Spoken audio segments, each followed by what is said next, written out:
तो मैं बात करने जा रहा हूँ क्या इलेक्ट्रिक फ्लक्स के बारे में। इलेक्ट्रिक फ्लक्स जो है बहुत ही इंपॉर्टेंट टॉपिक है दोस्तों 12th का, क्योंकि इलेक्ट्रिक फ्लक्स पे ही क्या डिपेंड कर रहा होता है, इलेक्ट्रिक फील्ड इंटेंसिटी डिपेंड कर रहा होता है। इंटेंसिटी पर ही क्या डिपेंड कर रहा होता है, इलेक्ट्रिक फोर्स डिपेंड कर रहा होता है। अब फोर्स और इलेक्ट्रिक फील्ड इंटेंसिटी का कंसेप्ट यदि आपको पता हो जाता है तो फिर फाइनली क्या डिपेंड कर रहा होता है, एक पोटेंशियल डिपेंड कर रहा होता है। पोटेंशियल के बारे में जब बात कर रहे होते हैं तो पोटेंशियल एनर्जी डिपेंड कर रहा होता है बच्चों।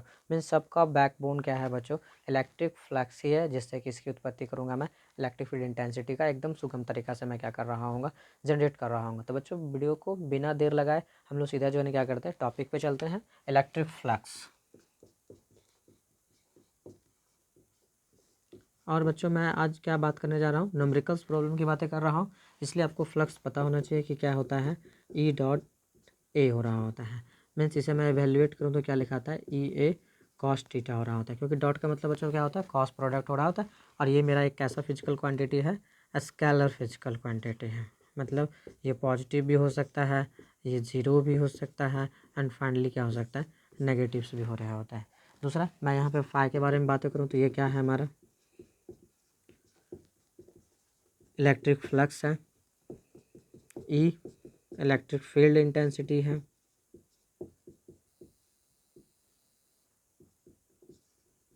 फील्ड्स इंटेंसिटी है बच्चों। और ए आपका क्या है, एरिया वेक्टर है। एरिया वेक्टर होता है, हाँ। 12th आप स्पेशली पढ़ेंगे आगे बच्चों फैक्टर अलजेब्रा, जिसमें क्या बताया जा रहा होगा, एरिया वेक्टर के बारे में ट्रीट किया जाएगा, मैं भी बात करूँगा बच्चों। और थीटा क्या है, एंगल बिटवीन ई एंड ए। बस electric field intensity and area vector के बीच का क्या है, वो एंगल है। लेकिन बच्चों मैं आपको बता दूं कि फाई बहुत छोटे के लिए भी वैलिड हो रहा होता है, बहुत छोटे के लिए वैलिड हो, जैसे बहुत बड़ा फाइल है तो यहाँ पे क्या लिखा सकता है, ई डॉट डी ए लिखा जा रहा होता है। लेकिन यदि मैं इसे क्या करूँ, एवेल्यूएट करूँ तो E D A cos theta लिखा जाता है। लेकिन यदि नेट फाई की बातें करूँगा तो क्या करना पड़ेगा, इंटीग्रेशन करना पड़ेगा बच्चों। तो यहाँ पे इंटीग्रेशन करेंगे, लेकिन एक फंडामेंटल कॉन्सेप्ट यहाँ लगता है, क्लोज सरफेस इंटीग्रल बच्चों। लेकिन किसके रिस्पेक्ट में कर रहे हैं, एरिया के रिस्पेक्ट में, इसलिए जीरो से कहाँ तक जा रहा होता है, ए जा रहा होता है। इसलिए फाइनली फाइव बराबर क्या लिखा रहा होता है, E dot D A cos theta का क्लोज सरफेस इंटीग्रल बच्चों। मोस्ट इंपॉर्टेंट रिजल्ट है बच्चों ये। यदि आपको इतना पता है तो आप इलेक्ट्रिक फ्लक्स पर बहुत सारे प्रॉब्लम को क्या कर सकते हैं, बहुत इजीली क्या कर सकते हैं, सॉर्ट आउट कर रहे होते हैं। लेकिन आपको मैं तो बता दूं कि जो है ना कि इलेक्ट्रिक फील्ड इंटेंसिटी फ्लक्स के कैलकुलेशन के लिए क्या ज़रूरत है, इलेक्ट्रिक फील्ड इंटेंसिटी का ज़रूरत है, दूसरा एरिया वेक्टर का ज़रूरत है, और उसके बीच का एंगल का समझ डेवलप होना चाहिए। मैं मोस्ट बच्चों आप इसको समझ रहे हैं, इलेक्ट्रिक इंटेंसिटी को, एंगल भी समझते हैं। बेसिकली थोड़ा सा एक नया टर्मिनोलॉजी आपके पास आ जा रहे होते हैं, क्या एरिया वेक्टर्स आ जा रहे होते हैं। तो मैं आपको पहले एरिया वेक्टर पर क्या कर देता हूँ, फैमिलियर्स करते रहा होता हूँ।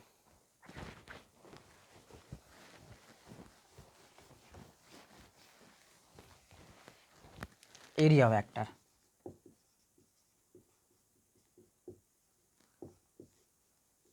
क्यों एरिया फैक्टर, इसको समझते हैं पहले। सपोज आपके पास क्या है, एक रेक्टेंगल है, इसका एरिया कैलकुलेट करना हो, लेंथ यदि ए हो और बी हो, तो आप एग्जैक्टली क्या कहते हैं, ए क्रॉस बी। रेक्टेंगल का एरिया क्या और लेंथ इंटू ब्रेथ। लेकिन मैं इसे वैक्टोरियल फॉर्म में देखूँ तो कैसे, मैं आई कैप लिख दूँ, बिल्कुल आई कैप का वैल्यू 1 होता है क्योंकि यूनिट वैक्टर है।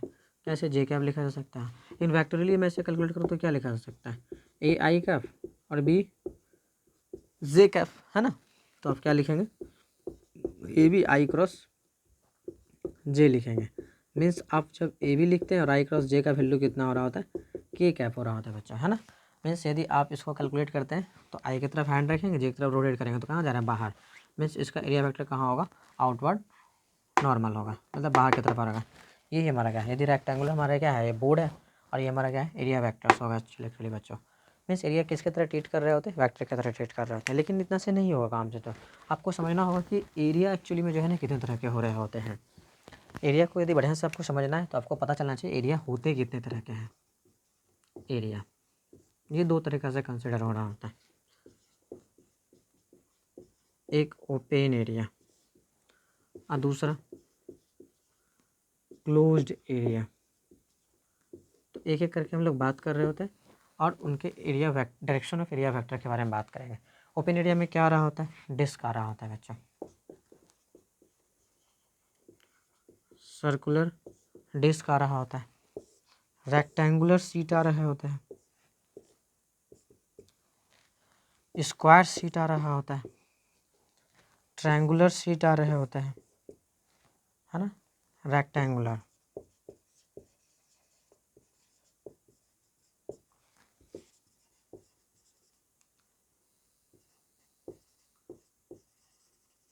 शीट आ रहे हैं,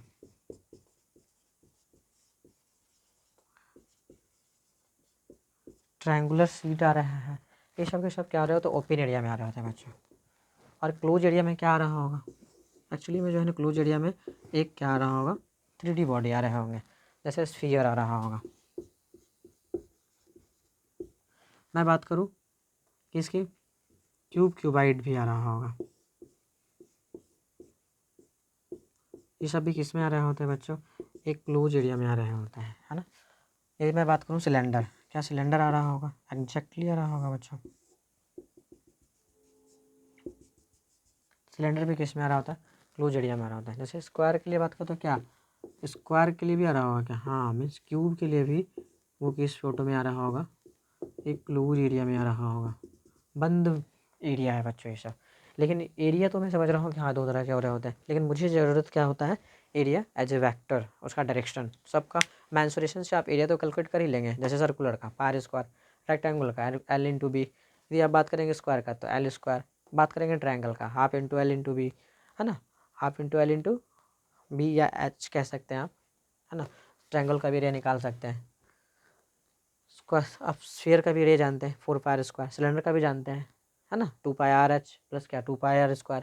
बेसिकली आप संपूर्ण एरिया भी इनका जानते हैं, टी ऐसे जानते हैं, सी ऐसे जानते हैं, क्यूब का भी जानते हैं, क्यूबाइड का भी जानते हैं। तो एरिया तो आप एक्चुअली क्या कर ले रहे होते, कैलकुलेट कर ले रहे होते, लेकिन बात दोस्तों एरिया का नहीं है, एरिया के मैग्नीट्यूड्स का नहीं है, एरिया के स्केलर फॉर्म का नहीं है, एरिया का किसका जरूरत है, एरिया वेक्टर का जरूरत है, उसका एक्चुअली डायरेक्शन का जरूरत है। तो हम लोग डायरेक्शन कैसे पता करते हैं इस बारे में बात करते हैं। जैसे पहला मैं बात करता हूँ ओपन एरिया के लिए, किस एरिया की बातें कर रहा हूँ, ओपन एरिया। क्या हो रहा होगा, जैसे एक सर्कुलर डिस्क है, अब एरिया इसका जानते हैं πr² होगा, इसका डायरेक्शन बताना है। ओपन एरिया का एरिया वेक्टर्स लेना है, क्या लेना है बच्चों, एरिया वेक्टर का डायरेक्शन लेना है। अरे क्या लेना है, डायरेक्शन। तब बताओ इसका एरिया वेक्टर कहाँ हो सकता है, ऊपर भी हो सकता है नीचे भी हो सकता है, ऊपर। लेकिन कोई बोलेगा नहीं मैं इसका एरिया नीचे बनाऊंगा, वो इंडिपेंडेंट है, दोनों सही है बच्चों, पिक्चर नंबर 1 भी सही है, पिक्चर नंबर 2 भी सही है। लेकिन जब एक बार ऊपर मान लेते हैं तो नीचे वाला क्या हो जाता है, नेगेटिव, या नीचे वाला को यदि हम लोग क्या मान लेते हैं, नेगेटिव मान लेते हैं तो ऊपर वाला क्या हो जाता है, पॉजिटिव हो जा रहा होता है। मतलब किसी को भी आप पॉजिटिव मान सकते हैं, ऊपर वाले को या नीचे वाले को, लेकिन एक बार यदि ऊपर वाला पॉजिटिव हो गया तो नीचे वाला क्या हो जाएगा, नेगेटिव हो जाएगा। और एक बार यदि नेगेटिव को क्या नीचे वाले को पॉजिटिव मान ले तो ऊपर वाला क्या हो जाएगा, नेगेटिव। वो डिपेंड करता है कि आप किसको किस डायरेक्शन को पॉजिटिव मान लेते हैं। लेकिन एक्चुअली बच्चों मैं आपको बता दूं, साइन कन्वेंशन के अकॉर्डिंग जो है ना अपवर्ड डायरेक्शन को पॉजिटिव मानिएगा, डाउनवर्ड डायरेक्शन को नेगेटिव मानिएगा, या फिर इंटायरली एक प्रॉब्लम में पूरा का पूरा जिस डायरेक्शन को पॉजिटिव मान ले वो हमेशा के लिए क्या हो जाएगा, पॉजिटिव हो जाएगा। रही बात दूसरा की बातें करता हूँ, ये तो सर्कुलर डिस्क था, रेक्टेंगुलर हो सकता है, आपने अभी भी कहा कि हाँ वो स्क्वायर फॉर्म में भी हो सकता है ना। मैंने आपको कहा कि वो ट्रायंगुलर फॉर्म में भी हो सकता है ना। तो इन सब का एरिया वेक्टर बताना है, बताइए एरिया वेक्टर ऊपर, इसका एरिया वेक्टर ऊपर, परपेंडिकुलर टू द सरफेस बच्चों, सरफेस के क्या थीटा 90, थीटा 90 एरिया वेक्टर, है ना, theta 90 perpendicular to the surface. अब यदि इसी प्लेट को बना दो क्या इसको डॉट भी ले सकता था, हाँ इसके क्या perpendicular normal, outward normal, outward normal, तो आप इसको कह सकते हैं क्या, perpendicular to the surface, perpendicular to the given surface. ये किसका डायरेक्शन होता है बच्चों, direction of area vector, direction of area vector, direction of क्या होगा बच्चों, एरिया वेक्टर्स होंगे ये, है ना। तो आपको ओपन एरिया की समझ डेवलप हो चुका है, उसका एरिया वेक्टर्स कैसे लेते हैं ये भी आप जानते हैं, है ना। मैं बात करने जा रहा हूँ आपकी इसका क्लोज एरिया का। कि क्लोज एरिया का एरिया वेक्टर कैसे ले रहा होता है।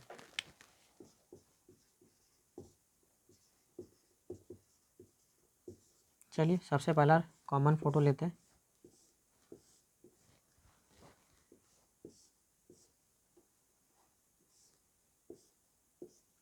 अब बताइए बच्चों, क्या एक ऊपर में एक शीट बन रहा होता है एरिया वेक्टर आउटवर्ड, क्या एक नीचे भी एक शीट बन रहा होता है downward, outward normal, outward normal, left वाले का भी इस दीवार का इधर, राइट वाले का ऐसा।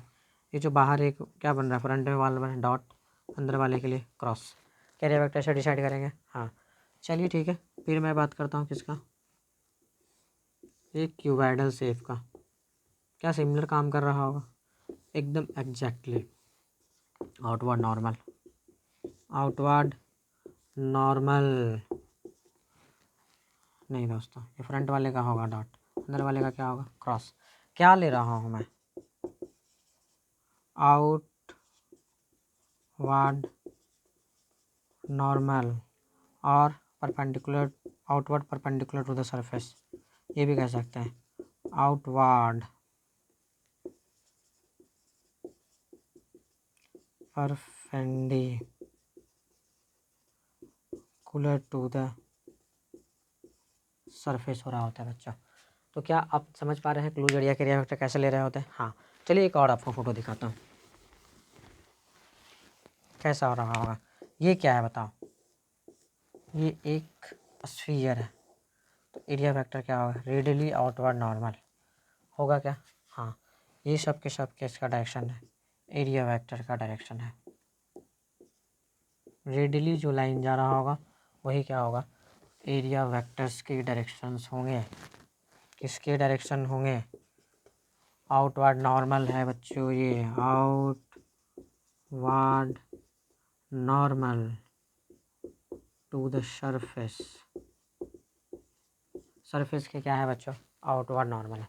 एक फोटो और मैं लेता हूँ, लाइक सिलेंडर, बोलिए इसका area vector upward normal, outward normal, ये कर्वर्ड एरिया से भी क्या होगा आउटवर्ड नॉर्मल होगा, इधर भी क्या होगा आउटवर्ड नॉर्मल होगा।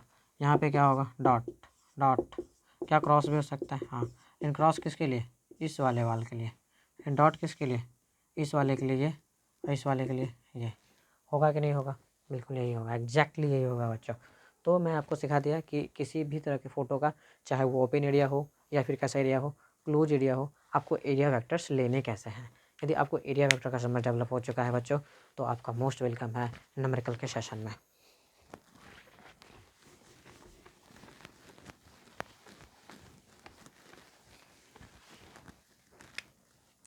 सबसे पहला सवाल, ये डिस्क है,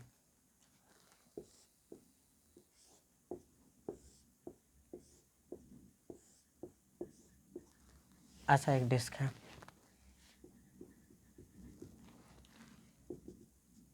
इसके साथ मैंने 30 डिग्री की बातें किया, इंटेंसिटी ई है, रेडियस आर है। आपको बोलेगा फ्लक्स बताओ, फ्लक्स बताओ डिस्क से, क्या जानते हैं E dot D A means कितना, ये कॉस थीटा, ई ए कॉस थीटा कितना बच्चों, थीटा की बात है, थीटा बताओ यहाँ पे कितना होगा 30 होगा, 9, थीटा 30 देते हैं तो आप गलत हो जाएंगे, थीटा 30 इज रॉन्ग। कैसे, क्योंकि एरिया लेते कहाँ से है, ई और ए है, एरिया वेक्टर कहाँ है यहाँ है, ज़रा बताओ, लेकिन ई कौन है ये है, तो क्या मैं इसके और इसके बीच का एंगल लेता हूँ क्या, नहीं, क्या ये एंगल चाहिए, हाँ तो टोटल कितना है 90, तो क्या होगा ये थीटा का वैल्यू 60, इसलिए थीटा बराबर कितना होगा 60 होगा बच्चों। जब पता चल गया तो क्या कर दो, ई एरिया का वैल्यू आर स्क्वायर, सर्कल है ना, और थीटा कॉस कितना 60, तो ई पाई आर स्क्वायर कॉस 60 का वैल्यू हाफ।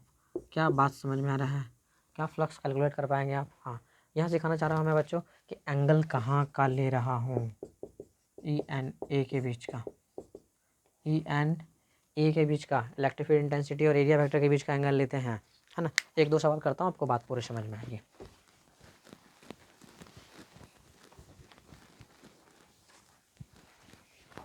लाइक दिस, मैंने सर्कुलर डिस्क बनाया। और ये जो आप देख रहे हैं इलेक्ट्रिक फील्ड इंटेंसिटी का डायरेक्शन ले लिया। किसका ले लिया बच्चों? इलेक्ट्रिक फील्ड इंटेंसिटी का डायरेक्शंस ले लिया हूँ, है ना।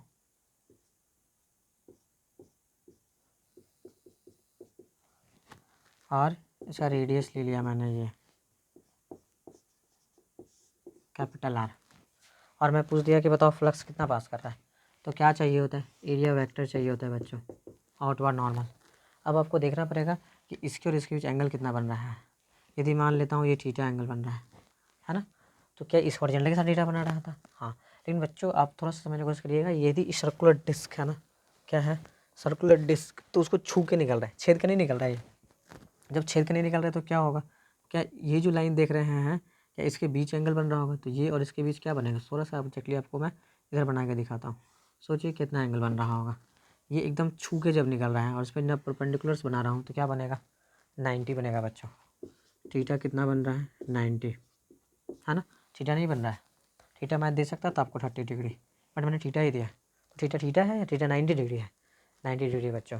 क्या? क्यों? क्योंकि ई और किसके ए के बीच जो एंगल बन रहा है वो कितना, क्योंकि ये हॉरिजॉन्टल है बच्चों और ये क्या है? सरफेस का वर्टिकल है। 3D में थोड़ा सा इमेजिन करिएगा, आपको बात समझ में आ रहा होगा। थीटा एंगल नहीं है या 30 डिग्री नहीं है, कितना डिग्री है? 90 डिग्री है। तो बताओ फ्लक्स कितना होगा? 0, वाई 0। क्यों? क्योंकि ई ए कॉस थीटा होते हैं बच्चों फ्लक्स बराबर। तो आप जानते हैं ई होगा या ए होगा, बट कॉस 90 का वैल्यू क्या होगा? गोल हो जाएगा बच्चों। तो यहाँ क्या हो जाएगा? ई मल्टीप्लाइड बाय 0, मीन 0 फ्लक्स होगा। 90 डिग्री जैसे बनेगा, फ्लक्स कितना देंगे आप? 0 देंगे। दूसरी बात आपको मैं समझाता हूँ, आपको एक बात थोड़ा सा और क्लियर हो जाएगा कि क्यों 0 बन रहा होता है और कब कोई थीटा बन रहा होगा। यही समझना है आपको इस पिक्चर में पूरा का पूरा। मान लिया कि जो है ना हमारे पास क्या है, एक रेक्टेंगल्स है। एरिया वेक्टर बता दो ऊपर। अब मैं इलेक्ट्रिक फील्ड को ऐसे बना रहा हूँ। ये क्या है हमारा बच्चों? इलेक्ट्रिक फील्ड है, ई है। ये एरिया वेक्टर है, लेंथ है बी।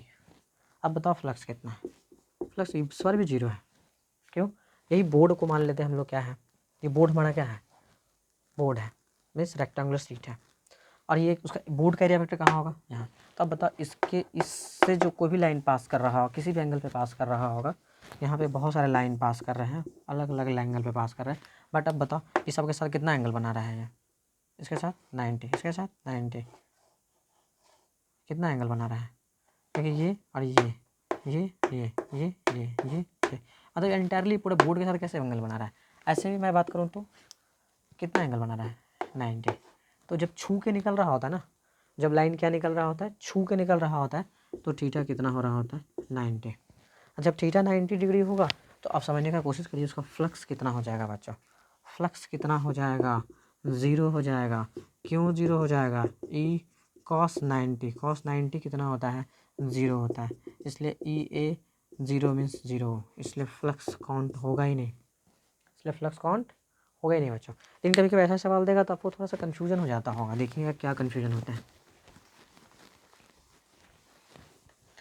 सपोज वही बात मैंने यहाँ पे समझाने की कोशिश किया था बच्चों। ये क्या है? छू के निकल रहा है। कैसे निकल रहा है इलेक्ट्रिक फील्ड लाइन बच्चों? छू के निकल रहा है। तो एरिया वेक्टर बताओ, ऊपर होगा। तो छूने वाले और इसमें बीच में थीटा कितना बन रहा होता है? 90, क्योंकि परपेंडिकुलर टू द सरफेस हो रहा होता है। तो एग्जैक्टली आप फ्लक्स समझते हैं कितना होता है? 0 हो रहा होता है।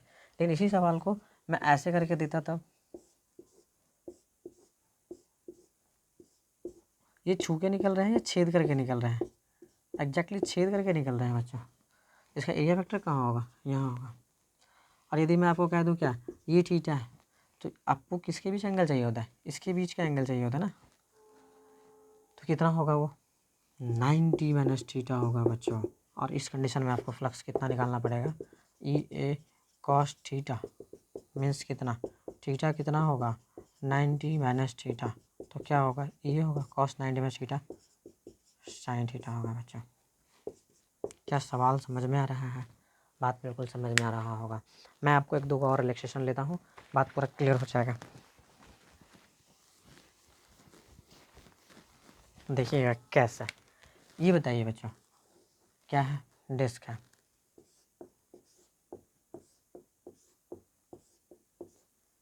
इसको छेद करके एक्चुअली जो निकल रहा है ना वो निकल रहा है 30 डिग्री पे। आपसे बोला कि फ्लक्स बताओ, रेडियस आर है, इंटेंसिटी ई है, क्या करोगे आप फ्लक्स के लिए बताओ।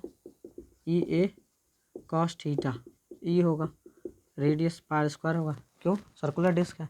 अब थीटा के पर लड़ाई हो रहा है, किस पे हो रहा है थीटा पे। थीटा किसके बीच का एंगल होता है, ई और ए के बीच का एंगल हो रहा होता है बच्चों। तो क्या यही एरिया वेक्टर है, हाँ। क्या यही ई है, हाँ। तो क्या ये हॉरिजॉन्टल इसके साथ एंगल लेते हैं कि इसके और इसके बीच एंगल लेते हैं।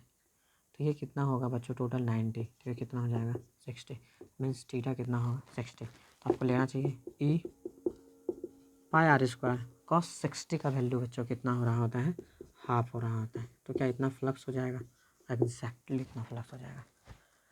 बात समझ में आ रहा होगा आपको। एक कॉन्सेप्ट और लेता हूँ बच्चों, आपका पूरा कॉन्सेप्ट क्लियर कर देता हूँ। थीटा कैसे ले रहे होते हैं वो कुछ इस तरह से, डेस्क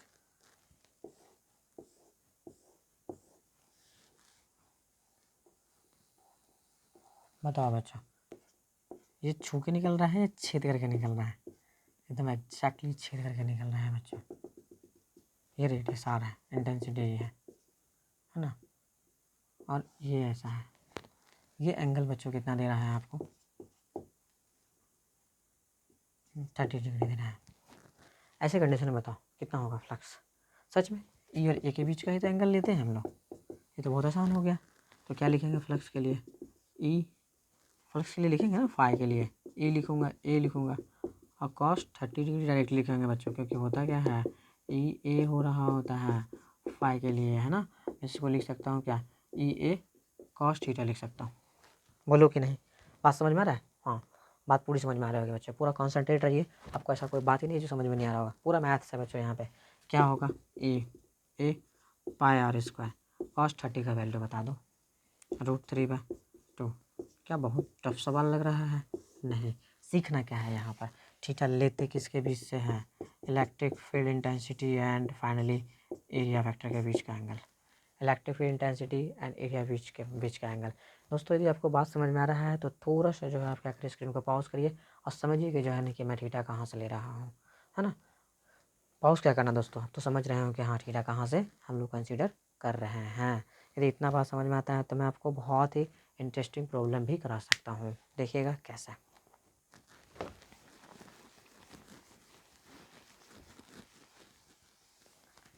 चलिए मान लिया कि जो है ना अपने पास क्या है, एक डिस्क है।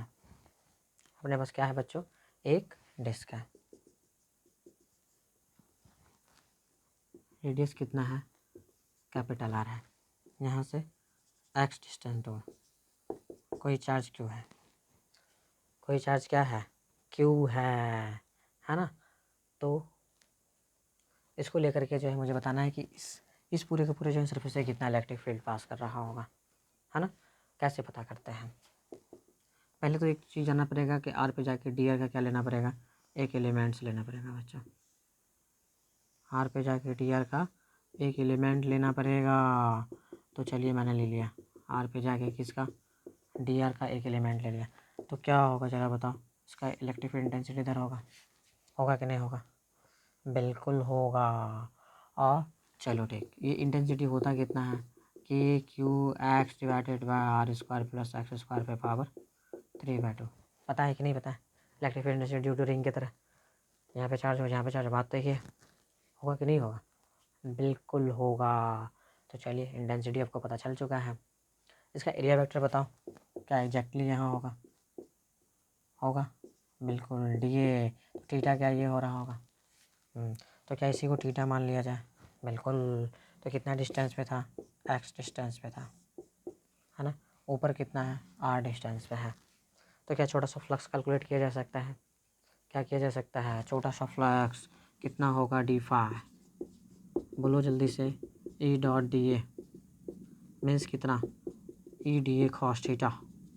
ई का वैल्यू बता दो बाबू, के है, क्यू है, एक्स है, divided by r square x square पे पावर 3/2 है ना। एरिया, एरिया बताओ एक छोटे से डिस्क का क्या होता है, 2πr/d_r होगा। अरे स्ट्रिप निकाला हूँ ना, तो इसका लेंथ कितना होगा, रेडियस आर है, इसका थिकनेस कितना है डी आर, इसको काट दिया कैंची से, लंबा कर दिया, तो लेंथ कितना होगा 2 पाई है। ये विड्थ कितना होगा dr, तो क्या यही होगा इसका dA, स्ट्रिप का रख दूँ, हाँ कितना 2 pi r into D R.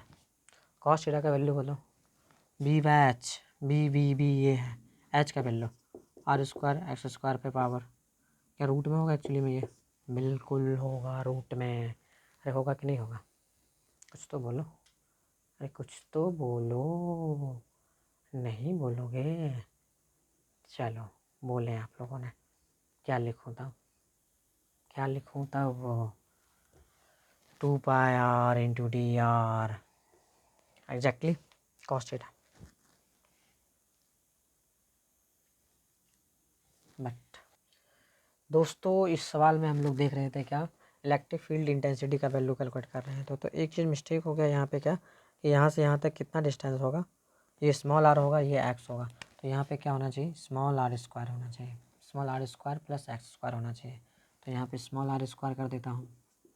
दूसरा क्या दिक्कत हो गया था कि ये एक्स नहीं होता, कि क्यू अपॉन आर स्क्वायर हो रहा होता, तो आर स्क्वायर में तो रूट में होता है, वो स्क्वायर कर देते, तो क्या ऐसा हो जा रहा होता। हाँ, तो एग्जैक्टली यहाँ पे भी वही मेंटेन करना पड़ेगा, यहाँ पे भी क्या होगा, स्मॉल आर स्क्वायर होगा बच्चों, है ना। दूसरी बात है जो है ना, एक कॉस थीटा का वैल्यू लिखना है, तो कॉस थीटा का वैल्यू क्या लिखा है इस ट्रायंगल छोटा के लिए, है ना, बेस अपॉन हाइपोटेनस। बेस कितना है बच्चों, एक्स है, और हाइपोटेनस कितना है, are square plus x square, मतलब R square plus x square root में है। क्या ये छोटा सा मुझे d5 पता चल रहा था, हाँ, तो d5 पता चल रहा है। अब ज़रा देखिए आपको क्या हो रहा होगा, k हो रहा होगा, q हो रहा होगा, 2 पाई स्मॉल r हो रहा है इंटू डी आर हो रहा है इंटू एक्स हो रहा है, डिवाइडेड बाय क्या आ रहा है बच्चों, r square plus x square पर पावर, यहाँ 1 है यहाँ हाफ है, तो कितना हो जाएगा 3/2 हो जाएगा, है ना। लेकिन क्या बताइए छोटे छोटे बच्चों क्या हो रहा होगा, यहाँ पे जाएंगे थोड़ा सा रिंग पे जाएंगे तो उस पर भी वैसा ही होगा, वैसा ही होगा, वैसा ही होगा, होगा ना, सबके वजह से वैसा ही हो रहा होगा।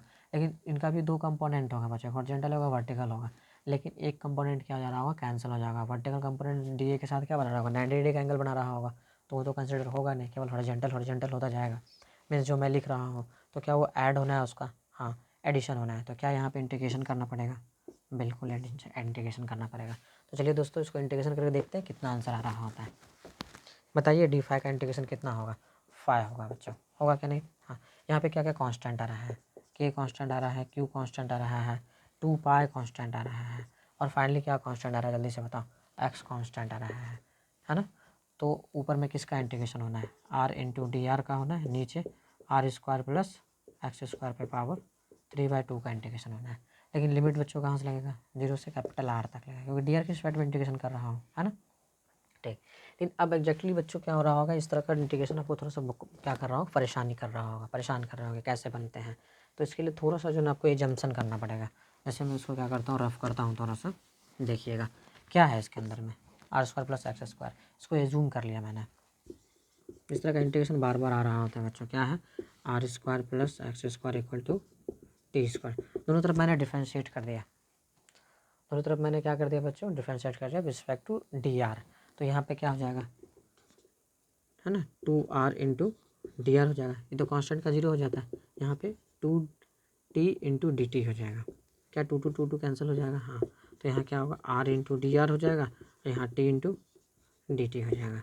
एक कंसेप्ट देखिए यहाँ पे डेवलप हो चुका है बच्चों, r डी आर की जगह पे क्या लिखा सकता है, t डी टी लिखा जा सकता है। तो मैं लिख देता हूँ k q 2 pi x integration, इसके जगह पे क्या लिख दूँ, t into d t, r square plus x square की जगह पे कितना ले सकता हूँ, टी स्क्वायर ले सकता हूँ, तो T square square cancel, T cube हो जाएगा, होगा क्या, लेकिन ये टी कट के कितना होगा, टी स्क्वायर हो जाएगा। तो फाइनली बच्चों क्या आ रहा है, के आ रहा है, क्यू आ रहा है, 2 पाई एक्स आ रहा है, इंटीग्रेशन कितना, 1/t square into d T. क्या लिमिट वेरी करेगा, हाँ, जब जीरो रखेंगे किसके जगह पे, आर के जगह पे रखिए, तो क्या एक्स स्क्वायर हो रहा है, तो टी का वैल्यू कितना होगा, टी का वैल्यू कितना होगा बच्चों, यहाँ पर एक्स हो जाएगा, तो यहाँ एक्स लिख दिया। यदि आर के जगह पे क्या रखना है, आर रखना है, तो यहाँ आर स्क्वायर हो जाएगा, एक्स स्क्वायर क्या रूट में चल जाएगा, हाँ कितना, r square plus x square root में चल जाएगा वो, क्या लिमिट यही होगा, हाँ एग्जैक्टली होगा। तो यहाँ पे क्या आ रहा है, के आ रहा है, क्यू आ रहा है, 2 पाई 2 बाय एक्स आ रहा था, 2 बाय एक्स लिख दिया मैंने एक्स। अब बताओ 1 बार टी स्क्वायर का इंटीग्रेशन कितना हो रहा होता है, -1 बाय टी हो रहा होता है, 0 से r square plus x square कितना जा रहा होगा बच्चों, 0 जा रहा होगा या एक्स जा रहा होगा, एक्स जा रहा होगा लोअर लिमिट, कितना जा रहा होगा, एक्स जा रहे होंगे। तो क्या करूँ, इसको सॉल्व कर दूँ क्या, हाँ, के होगा, क्यू होगा, 2 बाय एक्स होगा। बताइए अपर लिमिट रखेंगे तो माइनस होगा, लोअर लिमिट तो प्लस रखेंगे, तो क्या 1 बाय एक्स होगा, माइनस बोलिए 1 by r square plus x square root में होगा एग्जैक्टली। क्या बात समझ में आता है, हाँ। लेकिन एक्स क्या मैं इसको अंदर भी इनबिल्ट कर सकता हूँ, थोड़ा सा इसको बच्चों मिस करता हूँ, उसके बाद देखिएगा कैसे काम कर रहे हैं। बोलिए क्या होगा, फ्लक्स बराबर क्या के है, क्यू है, बिल्कुल 2 बाय एक्स को मैंने अंदर इनबिल्ट किया, तो क्या होगा यहाँ पे एक्स एक्स 1 हो जाएगा, है ना, डिवाइडेड में एक्स अपॉन कितना r square plus x square root में। बात समझ में आ रहा है बच्चों, बिल्कुल समझ में आ रहा होगा, है ना। तो एक चीज़ ये भी देख सकते हैं कि आर के कंपेयर में एक्स स्क्वायर क्या होता है, बहुत छोटा हो रहा होता है ना, तो ये पूरा का पूरा नीचे वाला इन्फिनिटी टर्म हो जाएगा, और इन्फिनिटी में कुछ भाग देंगे तो क्या हो जाएगा, 0 में 1 आ जाएगा बच्चों।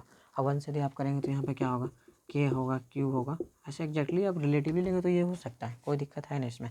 आप इसके जगह पे क्या ले सकते हैं, के की जगह 1/4 पाई एप्सिलॉन 0 भी ले सकते हैं, क्यू बाय 2 पाई भी ले सकते हैं, तो 2 हो जाएगा, इसलिए क्यू बाय 2 एप्सिलॉन नॉट भी आ जाएगा। क्यू बाय कितना आ जाएगा बच्चों, 2 एप्सिलॉन नॉट भी आ जाएगा। क्या बात ये समझ में आ रहा है या नहीं आ रहा है, आ रहा है, तो फ्लक्स के लिए आप ये बात भी ध्यान रख सकते हैं, है ना दोस्तों। थोड़ा सा कॉम्प्लिकेटेड है बट बहुत आसान है, छोटा के शरीर पे मैंने फ्लक्स लिखा, उसको इंटीग्रेट कर डाला हूँ, बाकी तो आइडियल फॉर्मेट आपके लिए कौन सा है, ये है ना। इसको वीडियो को पॉज करिए और क्या करिए, आप इसको नोट डाउन करिए कि क्या हो रहा होता है।